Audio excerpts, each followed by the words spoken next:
사도신경으로 우리의 신앙을 고백합니다.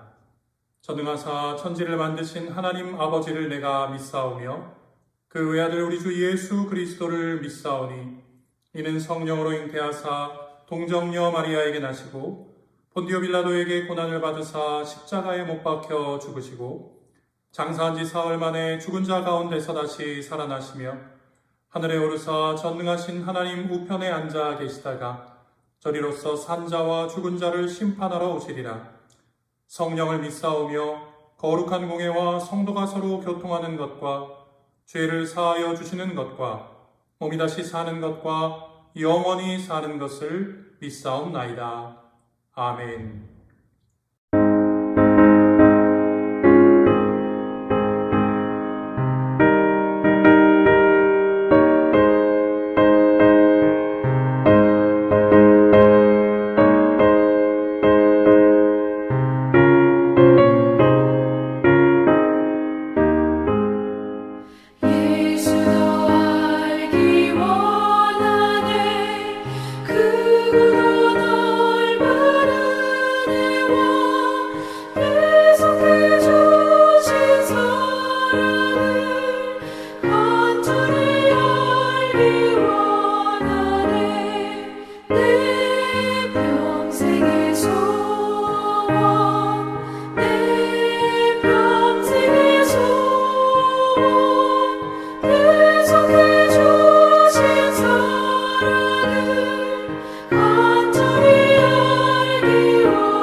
오늘 주시는 하나님의 말씀은 베드로후서 3장 10절에서 18절까지의 말씀입니다. 베드로후서 3장 10절에서 18절까지의 말씀 제가 봉독하겠습니다. 그러나 주님의 날은 도둑같이 올 것입니다. 그날에 하늘은 요란한 소리를 내면서 사라지고 원소들은 불에 녹아버리고 땅과 그 안에 있는 모든 일은 드러날 것입니다. 이렇게 모든 것이 녹아버릴 터인데 여러분은 어떠한 사람이 되어야 하겠습니까? 여러분은 거룩한 행실과 경건한 삶 속에서 하나님의 날이 오기를 기다리고 그날을 앞당기도록 하여야 하지 않겠습니까? 그날에 하늘은 불타서 없어지고 원소들은 타서 녹아버릴 것입니다. 그러나 우리는 주님의 약속을 따라 정의가 깃들여 있는 새 하늘과 새 땅을 기다리고 있습니다. 사랑하는 여러분, 여러분이 이것을 기다리고 있으니 티도 없고 흠도 없는 사람으로 아무 탈이 없이 하나님 앞에 나타날 수 있도록 힘쓰십시오. 그리고 우리 주님의 오래 참으심이 구원을 위한 것이라고 생각하십시오. 그것은 우리의 사랑하는 형제 바울이 자기가 받은 지혜를 따라서 여러분에게 편지한 바와 같습니다. 바울은 모든 편지에서 이런 것을 두고 말하고 있는데 그 가운데는 알기 어려운 것이 들어 있어서 무식하거나 믿음이 굳세지 못한 사람은 다른 성경을 잘못 해석하듯이 그것을 잘못 해석해서 마침내 스스로 파멸에 이르고 말 것입니다. 그러므로 사랑하는 여러분은 이 사실을 미리 알고 불의한 자들의 유혹에 휩쓸려서 자기의 확신을 잃는 일이 없도록 주의하십시오. 우리의 주님이시며 구주이신 그리스도 예수에 대한 지식과 그의 은혜 안에서 자라십시오. 이제도 영원한 날까지도 영광이 주님께 있기를 빕니다. 아멘. 오늘 2020년 마지막 날 새벽입니다.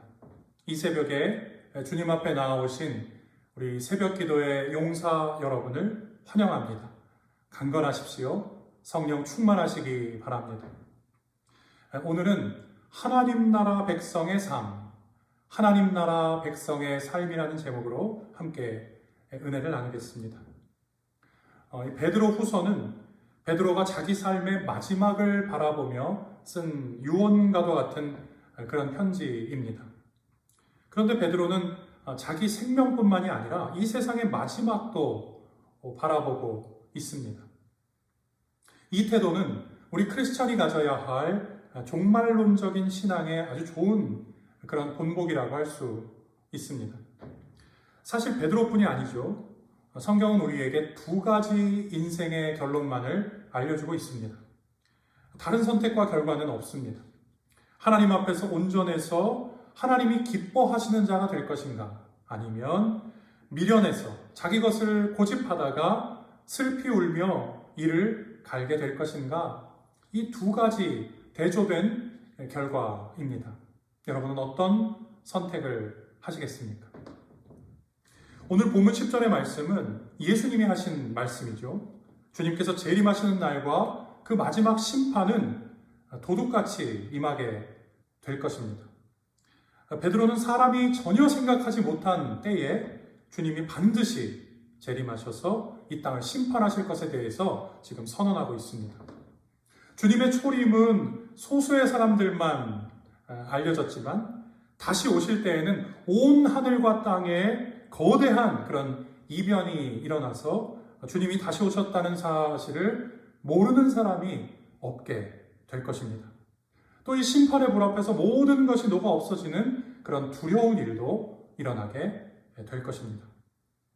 여러분, 그러나 모든 것이 녹아 없어진다고 해서 오늘 본문이 허무주의적인 그런 관점을 가진 것은 아니죠. 물질과 세상은 사라지겠지요. 그러나 우리의 육체는 영혼과 함께 부활해서 심판주이신 하나님 앞에 서게 될 것입니다. 자, 그렇다면 우리는 무엇을 가지고 이 심판주이신 하나님 앞에 서게 될까요? 오늘 베드로는 성도들에게 심판의 날이 와도 두려워할 필요가 없다라고 말하고 있습니다. 왜 그렇습니까? 바로 새 하늘과 새 땅이 우리에게 준비되어 있기 때문입니다. 자, 11절과 12절을 보면 우리는 거룩한 행실과 그리고 경건한 삶, 그리고 하나님의 날에 대한 그런 소망을 가지고 하나님 앞에 서야 한다라고 말하고 있습니다.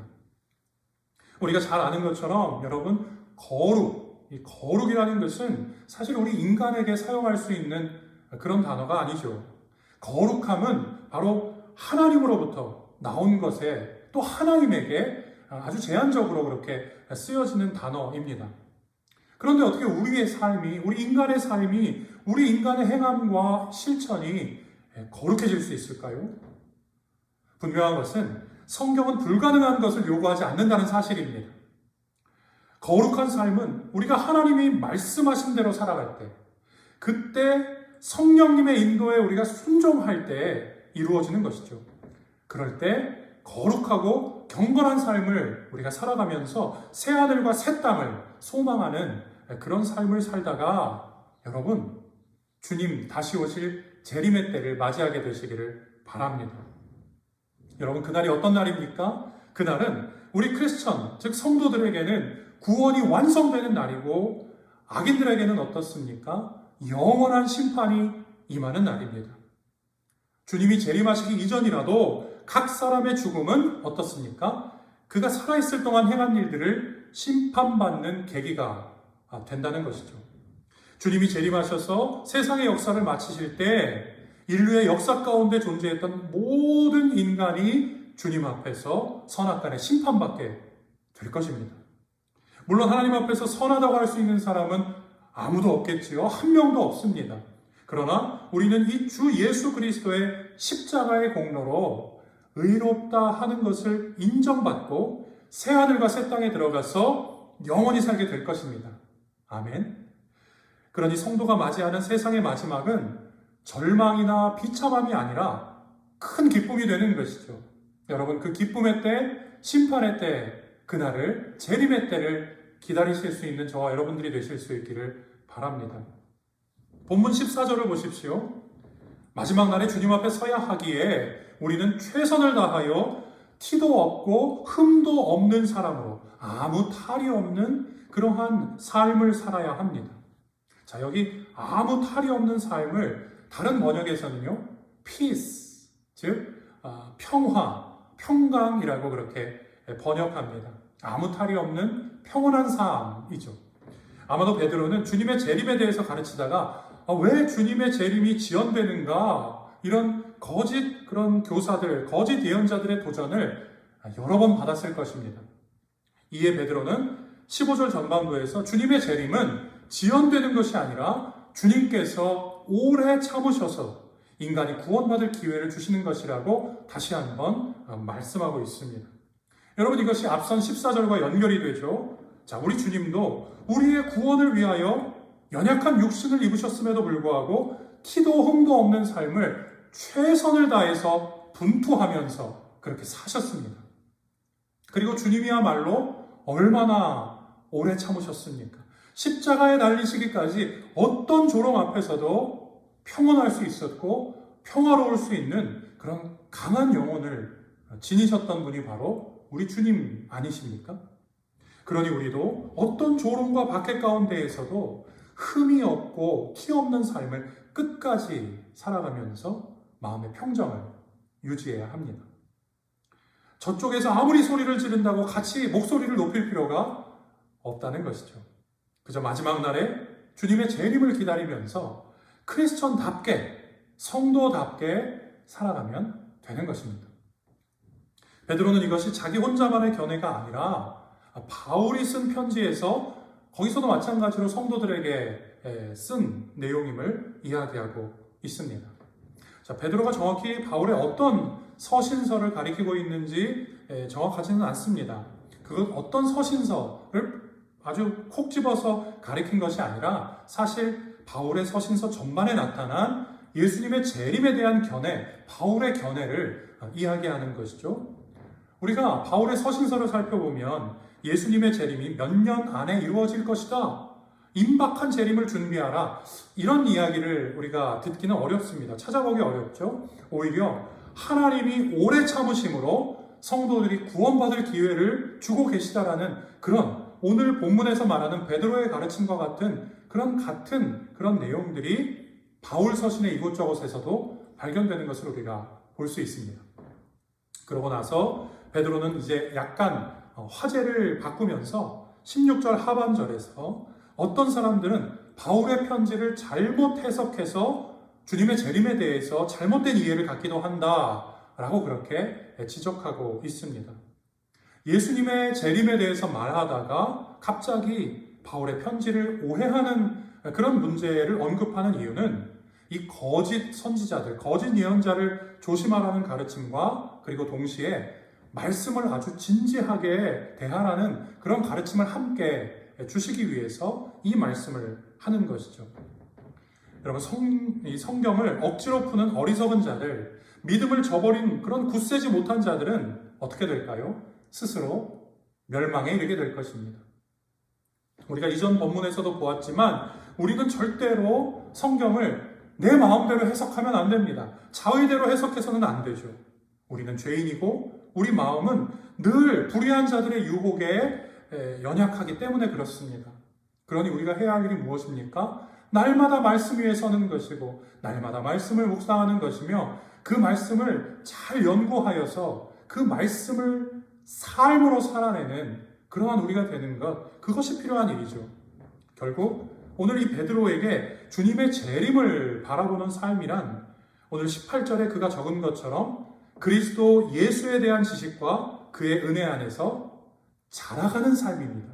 자라는 삶이죠. 성장하는 삶입니다.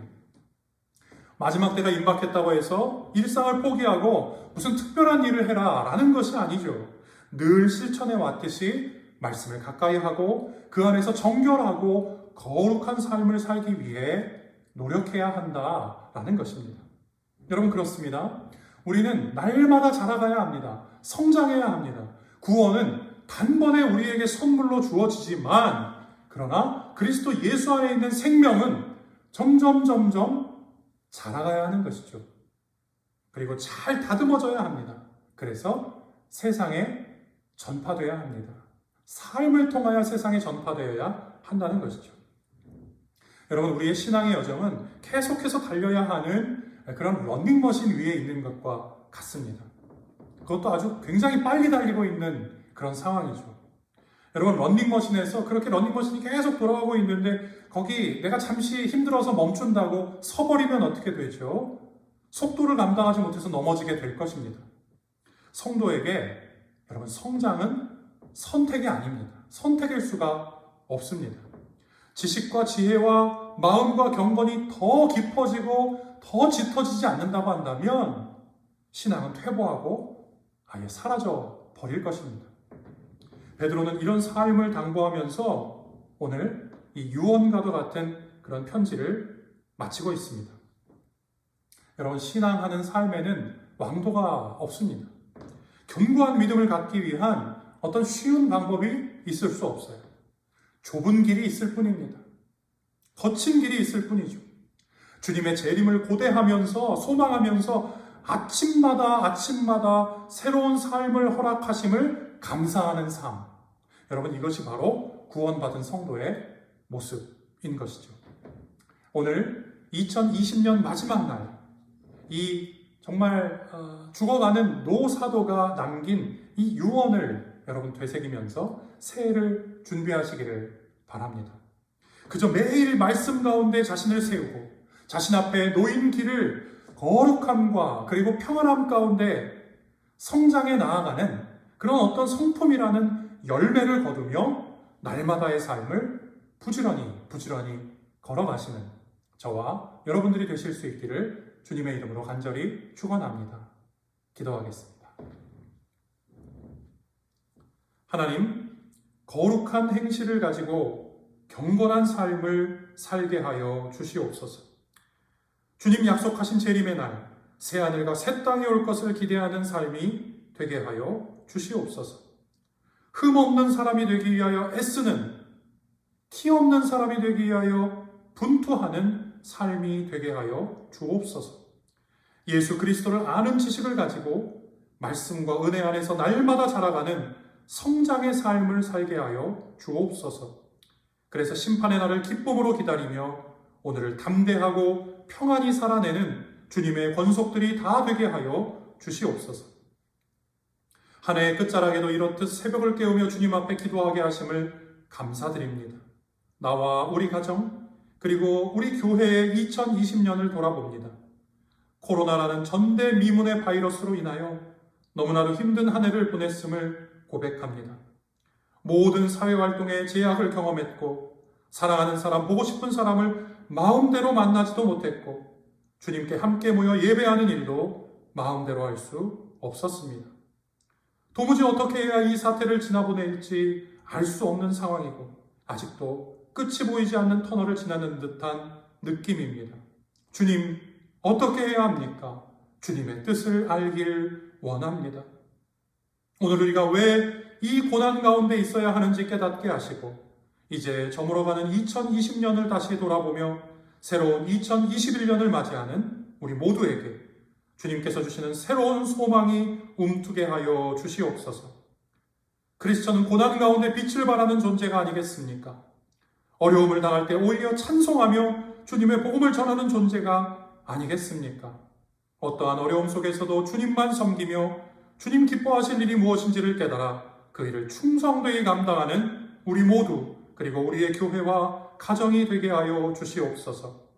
오늘도 이 모양 저 모양의 기도의 제목을 들고 나온 주님의 백성들을 주님 불쌍히 여기시고 저들의 기도에 응답하시사 주님 앞에서 응답으로 인한 감사를 경험하고 기도 응답으로 인한 삶의 평안과 기쁨과 소망이 넘쳐나는 저들의 삶과 가정과 일터가 되게 하여 주시옵소서.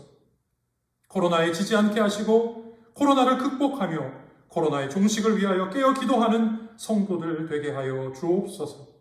다음 세대를 주님 손에 맡겨드립니다. 교회의 미래요 나라의 미래인 저들에게 주님 주시는 소망이 넘치게 하시고 담대하게 믿음의 경주를 끝까지 달려나아갈 만한 힘과 능력과 믿음을 더하여 주시옵소서. 3040 한사람 공동체에게 하나님 기름을 부어주셔서 하나님과 동행하기에 얻는 자유함을 허락하시고 모든 삶의 우울함이 벗어지고 저들의 삶의 짐을 짊어지고 나아갈 만한 힘과 용기와 능력을 주님께서 허락하여 주시기를 간절히 원합니다. 병중에 있는 성도들이 있습니다. 하나님 저들을 긍휼히 여기시고 치료의 광선을 발하여 주옵소서. 그래서 병으로 인해 받는 모든 고통에서 자유하게 하시고 저를 위하여 기도하는 가족들에게도 주님 주시는 소망의 빛이 임하게 하여 주시옵소서. 오늘도 하나님 앞에 엎드려 나라와 민족과 한국감리교회와 성북지방 그리고 우리 장의교회를 위하여 기도하시는 담임 목사님과 함께하여 주셔서 시대를 선도하는 주님의 종으로 날마다 주시는 성령의 기름 부으심을 힘있게 도와 주시옵소서. 나라의 위정자들에게 함께하여 주셔서 이 어려운 고난을 잘 극복할 수 있는 지혜를 허락하여 주시고 세계 열방에 퍼져 주님의 복음을 전하는 선교사들에게 함께하시사 주님의 복음이 땅끝까지 전해지는 일을 위하여 저들을 기름 부어 사용하여 주시옵소서. 오늘도 우리와 함께 하시며 2020년뿐만이 아니라 2021년에도 함께 하실 예수 그리스도 이름 받들어 간절히 기도합니다. 아멘. 하늘에 계신 우리 아버지여, 이름이 거룩히 여김을 받으시오며 나라의 임하옵시며 뜻이 하늘에서 이루는 것 같이 땅에서도 이루어지이다. 오늘날 우리에게 일용할 양식을 주옵시고 우리가 우리에게 죄 지은 자를 사하여 준 것 같이 우리 죄를 사하여 주옵시고 우리를 시험에 들게 하지 마옵시고 다만 악에서 구하옵소서. 대개 나라와 권세와 영광이 아버지께 영원히 있사옵나이다. 아멘.